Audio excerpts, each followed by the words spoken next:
అయోధ్యలో ప్రాణ ప్రతిష్ఠకు ముందే బాలరాముడి దివ్య రూపం దర్శనమిచ్చింది. శ్రీరామ జన్మభూమి ట్రస్ట్ రాముడు దివ్య రూపాన్ని విడుదల చేసింది.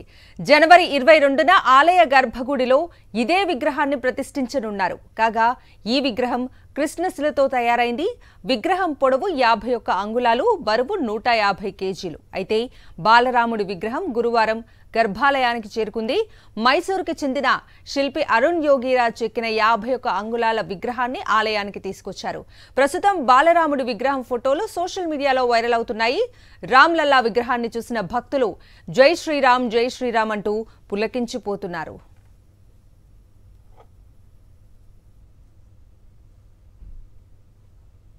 దీనిపై మరింత సమాచారం మా ప్రతినిధి రాజ్ కుమార్ అయోధ్య నుంచి అందిస్తారు.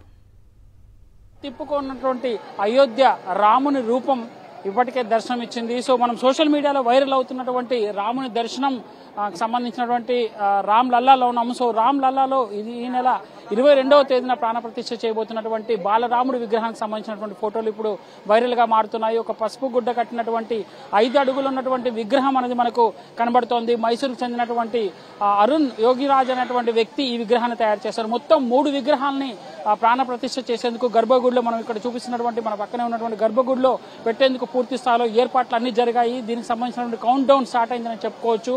ఒక బాలుని రూపాన్ని చూసేందుకు యావత్ ప్రపంచం అంతా కూడా దృష్టి అయోధ్య పైన ఉన్నటువంటి సిచ్యువేషన్ మనకు కనబడుతోంది. మొత్తం అయోధ్య నగర్ అంతా కూడా పూర్తిగా సందడిమయమైనటువంటి సిచ్యువేషన్ మనకు ఉంది.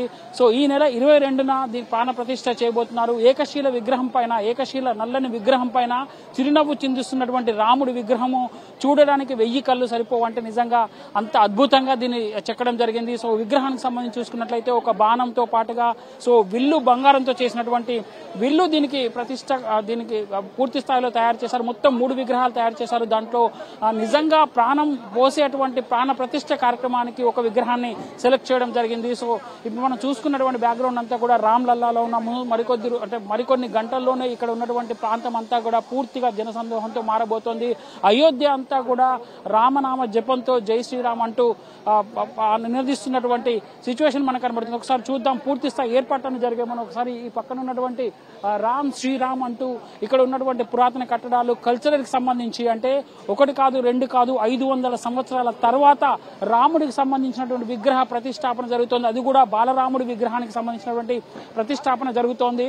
సో మొత్తం 5 సంవత్సరాల తర్వాత బాలరాముడు ఏ విధంగా ఉంటాడో, 5 ఏళ్లలో ఉన్నటువంటి బాలరాముడు ఏ విధంగా ఉంటాడో సో దానికి సంబంధించినటువంటి విగ్రహ రూప ప్రతిష్ట ప్రాణ ప్రతిష్ఠ అనేది జరుగుతుంది. అయితే ప్రాణ ప్రతిష్టకు ముందే ప్రపంచం అంతా కూడా ఎదురు చూసినటువంటి బాలరాముడి విగ్రహం అనేది బయటకు వచ్చినటువంటి పరిస్థితి ఉంది. మనం చూసుకోవచ్చు. ఒకసారి ఈ రామ్ లల్లాకు సంబంధించినటువంటి ఈ ప్రాంతం అంతా కూడా ఈ మొత్తం పూర్తిగా జనసందోహంతో నిండిపోయింది. పూర్తి స్థాయి భారీ సెక్యూరిటీ నడుమ ఇక్కడ ఉన్నటువంటి రామ్ లల్లాలో ఉన్నటువంటి బాలరాముడికి సంబంధించినటువంటి విగ్రహ ప్రాణ ప్రతిష్ఠ జరగబోతోంది. దీనికి సంబంధించినటువంటి ఏర్పాటు జరిగాయి. ఇప్పటికే గర్భగుడిలో ప్రదర్శించినటువంటి విగ్రహానికి సంబంధించినటువంటి క్రతువుకి ఏ పూజలు చేస్తారో ఆ పూజా కార్యక్రమాలన్నీ జరుగుతున్నాయి. 500 సంవత్సరాల తర్వాత రామునికి సంబంధించి అది కూడా బాలరాముడికి సంబంధించినటువంటి విగ్రహ ప్రతిష్ఠ ప్రాణ ప్రతిష్ఠ కావడంతో యావత్ ప్రపంచం అంతా కూడా ఇక్కడికి వచ్చి ఇక్కడ రాముడికి సంబంధించిన ప్రాణ ప్రతిష్ఠ చూడాలని చాలా ఉత్సాహంగా ఎదురు చూస్తున్నటువంటి పరిస్థితి ఇక్కడ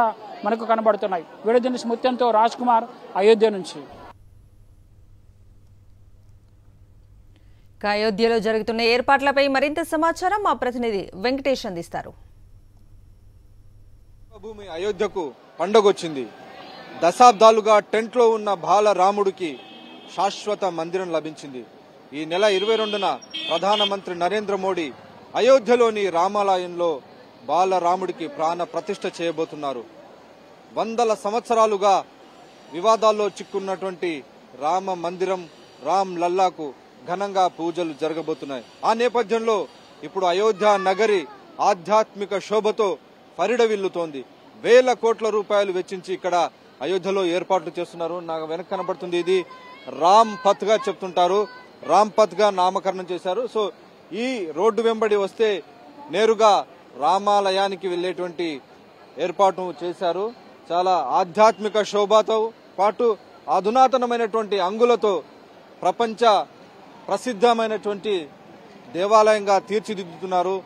ఈ మొత్తం చాలా పురాతనమైనటువంటి అయోధ్య ఇందులో అనేక సంవత్సరాల నాటి పాత ఇల్లున్నాయి, పాత మందిరాలు ఉన్నాయి. సో వాటన్నిటిని కూడా మేక్ ఓవర్ చేస్తున్నారు.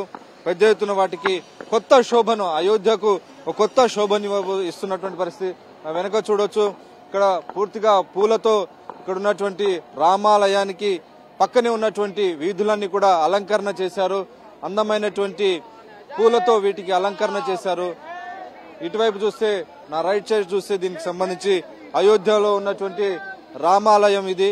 రామాలయానికి సంబంధించినటువంటి నిర్మాణాలు దాదాపు నిర్మాణ కార్యక్రమాలన్నీ కూడా పూర్తయ్యాయి. కేవలం తుది మెరుగులు దిద్దుతున్నటువంటి పరిస్థితి.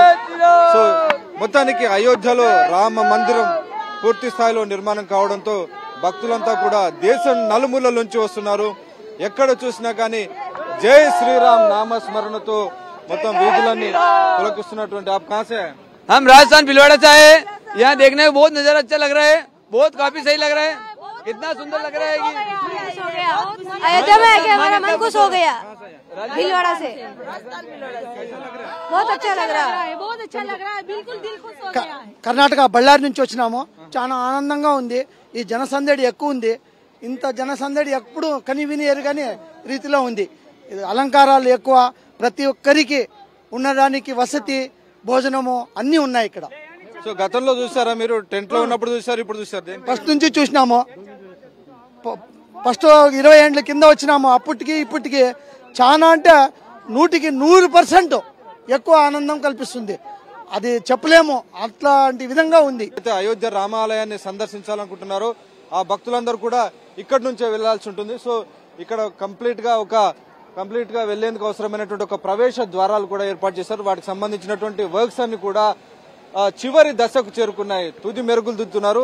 అతి తక్కువ కాలంలోనే భక్తులకు ఈ నెల 23వ తేదీ నుంచి ఇక్కడి నుంచే వారందరూ కూడా అయోధ్య రామాలయంలోకి ప్రవేశం కల్పించబోతున్నారు. మొత్తానికి అనేక వందల సంవత్సరాల నుంచి వివాదాల్లో చిక్కున్న, అలాగే టెంట్ లో ఉన్నటువంటి బాలరాముడు అత్యంత అద్భుతమైనటువంటి అయోధ్య రామ మందిరంలోకి ప్రవేశిస్తున్నటువంటి శుభ తరుణంలో దేశమంతా పులకించిపోతుంది. రామ భక్తులు ఆనందానికి అవధులు లేకుండా పోయాయి.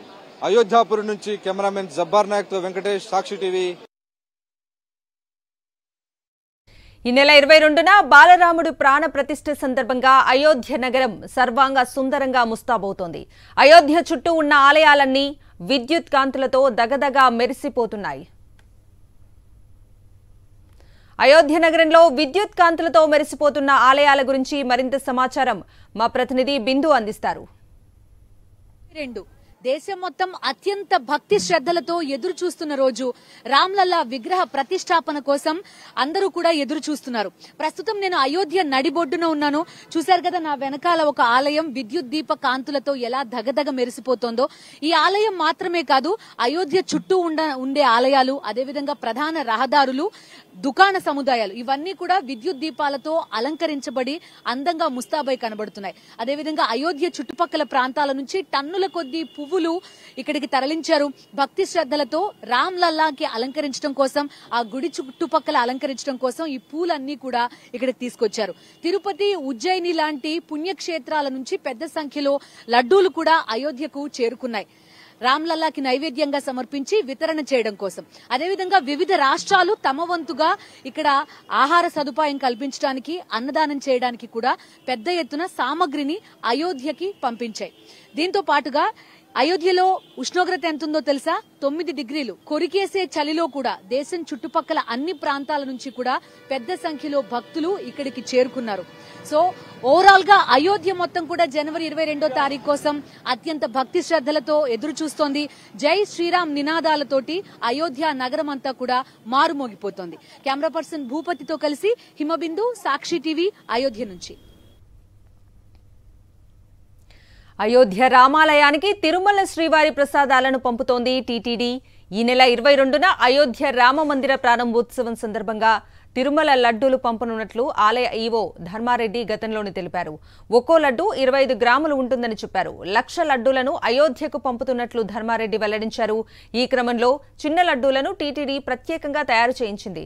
తిరుమలలో భక్తులకు విక్రయించే లడ్డూలు 175 గ్రాములు ఉండగా చిన్న లడ్డూలు 25 గ్రాములు ఉంటాయి. వీటిని తిరుమల శ్రీవారిని దర్శించుకున్న భక్తులకు ఉచిత ప్రసాదంగా టీటీడీ అందిస్తోంది. అవే చిన్న లడ్డూలను అయోధ్యకు వచ్చే భక్తుల కోసం ఉచితంగా ఇచ్చేందుకు 1,00,000 లడ్డూలు పంపిణీ చేస్తుంది.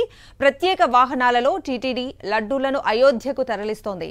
ఈ నెల 21 నాటికి లడ్డూలు అయోధ్యకు చేరుకోనున్నాయి.